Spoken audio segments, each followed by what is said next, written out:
extension of a further year. You remember he actually joined from Sporting Lisbon around 4.5 years ago. It was in the January transfer window of 2020. And what a career he's had so far at United. 234 appearances, 79 goals and 67 assists as well. He's won the Player of the Year award at United 3 times already, and he's created more chances than any other Premier League player since he joined Manchester United 4.5 years ago. So brilliant news for United and for Bruno Fernandes. He signed a new contract that will extend his stay at least until 2027. Bruno, congratulations. It's the first time in 2 years that Manchester United have won 4 Premier League matches in a row. What is it like to play here at Old Trafford when the crowd are like this? Oh, it's incredible, you know. We've had moments where we were not great, and it still was like this. Obviously not at the end of the games, and obviously now the energy is different because you win games. When we win games, everything looks brighter, and we're very happy ourselves, but also to give this to the fans. How have things changed so quickly under Michael Carrick? This is football. Football changes from one game to another. So I think Michael came in with the right ideas of giving the players the responsibility also, but some freedom to take the responsibility of on the pitch doing the decisions that were needed. It's very good with the words. I think he still remembers what I told him the last time he was our manager for our last game. And I was sure that Michael could be a great manager, and he's just showing it. And we hope that we can help him even more, so everyone can see not just us as players that we are good players. That's why we are at Man United, but also the staff is very good. Is it helpful having someone here as the manager that has played for the club, that understands the pressure of playing for Manchester United leading you? No, I think everyone understands the pressure of playing for this club. If you don't understand, you start to understand very quickly, because this is a massive club and everyone knows the expectations around it. So I don't think that changes, but obviously Michael has won everything here. He knows what it means for these fans, what it means for the club to win, and how much is needed to win in this football club. So I think that adds something special to the team. Another goal for you and another great performance. You're today's player of the match. Congratulations. Thank you. And it was a 1-0 for a long time against the 10-man Barber, so there was a little bit of relief when he made it too. Yeah, it was, but I don't think anybody was... What I love about that is the fact that Sesko was making the run for the cross. That's the thing, is that they're trying to find Sesko in there, and that was it. Bruno just mopped up there, but like it was a good cross in there. Sesko's unlucky. Yeah, 104th goal for Manchester United. He's picked up the Man of the Match award there. You feel he was closely pushed by Mainoo, who consistently... I mean, let's just point something out to everybody. Under Ruben Amorim, all season, 228 Premier League minutes. And he's come in now and played not only every minute, but how difficult is that when you've hardly played to hit the ground running? Again, this is the quality of Mainoo, and we saw that when he got into the England team, and played in the Euros at 18. We know what the quality he's got. Everybody's confused with what was happening with Ruben Amorim, because when you look at him, somebody who's not played and coming into a Man United side that's not in great form, to play in that midfield, which is all the questions have been around, and then just to do things like this, just the quality. Like you're listening to Bruno saying that he's given them the freedom to go and express yourself because they're good players. And that's Kobbie's a very, very good player, and I'm just pleased that it's turned out. We're seeing that now. I think it's very embarrassing, but his touch here. In fact, his first thought is forwards, don't you? Always, yeah, always. And when I'm watching him today, not only today, but the games he's playing, he's constantly scanning the pitch, constantly scanning where he is, where his teammates are, making that picture in his head where everybody on the pitch is. So he knows exactly when the ball comes, how to play, one touch or two touch. He's very clever, slowing the game when the game needs to be slowed down, draw the opposition towards him and then pass the ball, this way freeing the space in the opposition half. So again, very happy that he stayed, if I can say that, in United, and we are not forced to watch him play for another team, because now we can see how good he really is, and I think he can become even better, of course. Absolutely. And in terms of these relationships, obviously they have 3 weeks, so that there's time to work and recover. But Michael Carrick, since that first team selection, has made just one change, and that was enforced because of Dorgu's injury. I mean, how important is that in terms of the message the coaching staff are trying to get across to them there? Oh, it's vitally important. in respect to the message. But what the main thing with it is, Steve, is that when you look at the Premier League this season and the way it's going, with Arsenal, with City, with Liverpool, you know, with Villa, now you have to say with Man United, because everybody's saying, which team can put a run together? Which team can put a run together now till the end of the season who's under no pressure? Like you mentioned there, they've got, there's no European football they have to worry about. They can just play, train, get ready for the next game with the momentum, Steve. You know, it just, you look at it and you think to yourself, it's going to be interesting to see how this finishes up for United. Yeah. OK, another good day for United and Michael Carrick, not so for Tottenham. Game changed with that red card for the captain, Christian Romero. Here's his goalkeeper, Guillermo Vicario. It's not been a good week for your captain, Romero. How's he feeling in the dressing room? Have you seen him, spoken to him? Yeah, of course he's disappointed because he knows that this red card could have been avoidable, and so he apologized. He's our captain today. He made his mistake, but we know the player he is. He's gonna come back for sure stronger, and he's gonna help us massively going throughout the season. Yeah, you can hear the disappointment. Exactly. I mean, his own goalkeeper says it's avoidable, and he's made a mistake. It was avoidable, of course, and I think he was probably their best player today, right? Saving the shots from United.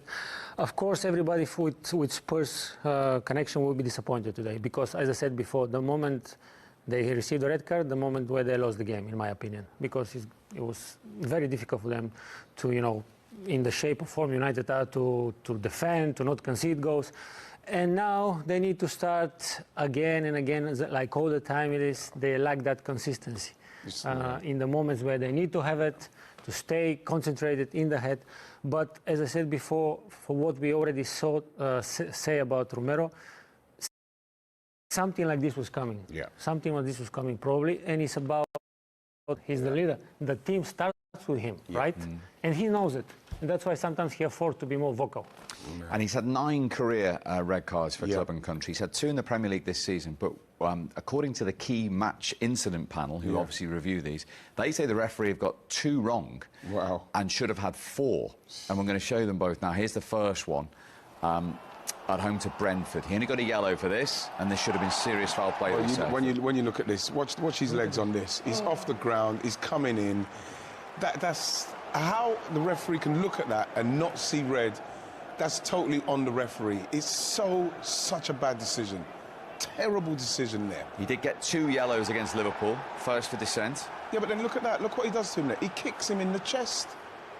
Look. I know he's making a big deal of it there, Konate. Look. But he's kicked him in the chest. And this is what VAR's there to see, these things. Look, he's got to get sent off for it. This is the captain of Tottenham. This is the person that they're relying on. And this is Brentford away, where he got a yellow, and they're saying that's denying a clear goal-scoring opportunity. That should have been red as well. Well, I don't know what Dimmy thinks of this one, but he's had a wild slash. And the thing is that he stopped him from being able to get through onto that ball. So again, you probably could have easily given him a red, and this one here is just reckless, you know, a bad challenge. I still think that these actions, especially for him, are coming from that belief that he's so good that he can get away with something or tackles or whatever. And that false belief sometimes that you're good on the ball, that you're the leader, you're the captain, can give you that arrogance to do what you want on the pitch. This is how I see it from time to time. It maybe sounds strange, but this is how football players sometimes think. The team starts with me, I'm the captain, I'm the leader, I can afford to do what I want to do on the pitch. But that bad judgment sometimes can lead to tackle. Incredibly frustrating day for you. I think the first 30 minutes were a good away performance at a difficult place against a team with confidence in flow. Then after the red card, I'm very proud of the players. The resilience, staying in the game mentality, still be a threat at times to try to create something. Very proud of them. And then, of course, we just made the 3 offensive subs just to try to really push a little bit more. We just conceded the second. But I think the last 70 minutes. Their opening goal happen if you've got 11 men on the pitch? No, because that was the area they could explore. No, it can always happen. Of course, you can play 10 against 11, but of course that was the area that then got a little bit more exposed. Romero's obviously been in the headlines this week. You said that the social media matter was dealt with internally, but a red card now today. Do you feel like you've got a player in that dressing room that feels he's let his teammates down? Yeah, Christian, I think first and foremost, I think there's no intention to do the follow through and make a red. So I think it clearly goes for the ball. Unfortunately, the way the rules is, it's then a red. Christian said, apologise to his teammates in the dressing room. Of course, you're going to lose your captain now for 4 games because it's the second red card of the season, and you can't help the injuries you've already got. But your squad really is down to the bare bones now. It is, but it is what it is. We need to deal with it. How do you move forward from this game then? Yeah, I think a big area we've been working very hard on is the resilience. So we didn't get a result out of it today, but what they showed out there on the pitch, the players, I think was incredible, and that's what we need to build on going forward on Tuesday night. I'm not sure how closely you look or pay attention to the Premier League table right now, but it's 9 points off the relegation zone. Is a relegation fight something you're even speaking to your players about? Just focus on the next game. That's again Newcastle on Tuesday night. Thank you, Thomas. You're welcome. Thank you. Michael, that was, in the end, a real throwback to an old Manchester United, a one that you played in, the celebrations in front of the Stretford end, last-minute winners. Yeah, I've said it before the City game. I think it's a special place, this, and it does special things. And credit to the boys. We knew today was going to be a really tough game, and getting questions all week about breaking down a low block and beating teams that you should beat, and that was never the case today. Fulham are a really good team, and we knew that we were going to have a lot of questions to answer. And credit to the boys. The late goal last week that we conceded to then go again and win. And especially today, which was even more tough to take probably, to then find a winner for Benji. I'm just so delighted for him, and he totally deserves it. It's a huge moment for all of us, but for him especially, and he deserves it. He's been fantastic since I came here, so he remember that feeling for quite some time. Is it the one you enjoyed the most? Late winners? Yeah, I think that emotion, is that what you meant, late winners? Yeah, with Benjamin. Yeah, I think, listen, a late winner's a late winner in the front of the Trafford end in that situation. It's rivalry, it's what you get greedy for. You want more of that feeling, but certainly for Ben and to get that, I think that'll do so much good. And the response when he come in the change room at the end, we're all pleased for him, and it's just a start for him. And so I couldn't be more pleased. Just the start for him, Casemiro coming to an end as well, and he looked like a real boss out there. I said that to Ben too. Yeah, Cassie's been, he's been such a presence since I came, and huge respect for him, from what he's done, how he goes about his day-to-day, and how motivated and driven he is, and you only achieve what he's achieved by having that, and he's desperately for a big finish. We all know it's coming to end at the end of this season, but he wouldn't have thought it today, and it just showed it. Big goal for us, big performance again, and just celebrating it. It means just as much to him, if not more than most. And a word on the other goal scorer, in front of the Stretford end as well, Cunha. It just seems that the Stretford end absolutely love him. Yeah, and rightly so. He's got so much ability, and still think there's loads more to come from him in a real positive way. And, that's 3 big moments, coming on, creating a goal, scoring a goal last week, scoring this week. Big stepping stones for Matthias, and hopefully there's more to come. I'm sure there is. And what about you? What are the emotions like with these late winners? Because you're on track for Manager of the Month at the moment. I'll be honest, the last goal was a big moment, and the celebrations were big, I think wild. That's what the game does to us, and that's why we're in it and we love it. And I think the disappointment to them, the elation, and seeing everyone in that moment, the subs running down the touchline and jumping on Ben, the staff, the supporters, special, and they're the ones that we want more of. But do you feel as well that you will get more of those moments with what's left of this season, because you're in real competition, real fight? European football looks to be well and truly on the cards as it stands. Yeah, we're not getting too far ahead of it. I think It's the old answer of really game by game, and I think we can be better than we played today. I think there's a lot more to come from us in different aspects of the game. But again, we've been together 3 weeks and we're working on things and trying to improve things. And today was about getting through it in what way we needed to do and finding a way. That's 3 in a row. That's good. It's good. We want more for sure, but hopefully we can win games a little bit more.